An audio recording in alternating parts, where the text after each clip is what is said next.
Welcome to Digimasters Shorts. We are your hosts, Adam Nagus and Carly Wilson, delivering the latest scoop from the digital realm. Sony is exploring a radical rethink of game controller design, according to a newly discovered patent filing. The document suggests a future controller with no physical buttons, replacing them with two customizable touchscreen zones. Sony argues that traditional controllers rely on fixed layouts that may not suit different hand sizes or user preferences. The concept would build on the popularity of the PS5's DualSense and DualSense Edge, which gained praise for comfort and customization. However, early fan reactions have been largely negative, with many gamers saying touch controls lack the tactile feedback needed for precision play. Critics compare the idea to smartphone gaming, where users must look at the screen to find virtual buttons. Sony has not confirmed any plans to release such a controller, and the patent may simply point to experimentation or accessibility-focused features rather than a replacement for existing designs. When the World Wide Web was created, it promised open access and collaboration, but that vision is increasingly under threat. Major news publishers, including The Guardian and The New York Times, are now blocking the Internet Archive's Wayback machine from accessing their content. They say unrestricted archiving exposes journalism to AI scraping and allows readers to bypass paywalls. At the same time, publishers are monetizing their archives by selling access to technology companies hungry for data to train generative AI. Lawsuits and multi-million-dollar licensing deals reflect growing tensions over copyright and who controls digital knowledge. Publishers are also deploying tools that block not just AI bots but preservation efforts that have documented the web for decades. Critics warn this will create lasting gaps in the public record and limit access for researchers, educators, and journalists. As more news moves behind paywalls, the internet risks becoming more closed, commercial, and fragmented.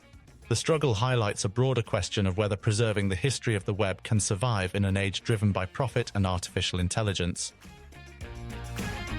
Anthropic unveiled a Super Bowl ad campaign for its AI chatbot Claude, taking a pointed swipe at the idea of advertising inside AI products. The ads portray a fictional chatbot awkwardly interrupting users to sell products, ending with the line that ads are coming to AI but not to Claude.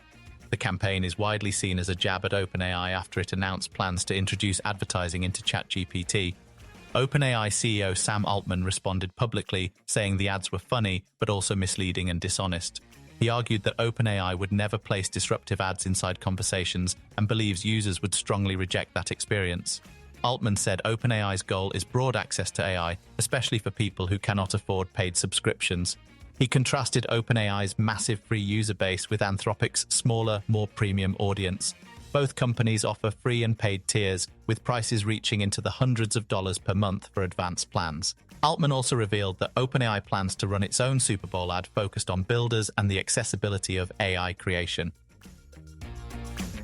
After years of videos showing clumsy humanoid robots struggling with basic chores, a Shanghai startup is trying to reset expectations. DroidUp, also known as Droide, has unveiled a new humanoid robot called Moya at Shanghai's Zhangjiang Robotics Valley, with plans to roll it out later this year. The company describes Moya as a highly bionic robot that blends human aesthetics with advanced, expressive movement. Built on a modular platform, Moya can be customized for different appearances and genders, and features a bionic face capable of subtle emotional expressions and steady eye contact. Her movements are powered by a proprietary motor control system designed to replace the traditional rigid metallic robot look.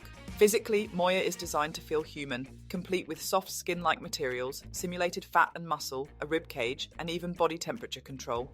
DroidUp claims 92% human-like walking accuracy, though her real strength appears to be social interaction rather than locomotion. Cameras behind her eyes and AI software allow real-time reactions, including micro-expressions that mimic natural human behavior. The robot's warm skin, maintained at roughly human temperature, is intended to make interaction feel more relatable and emotionally intuitive.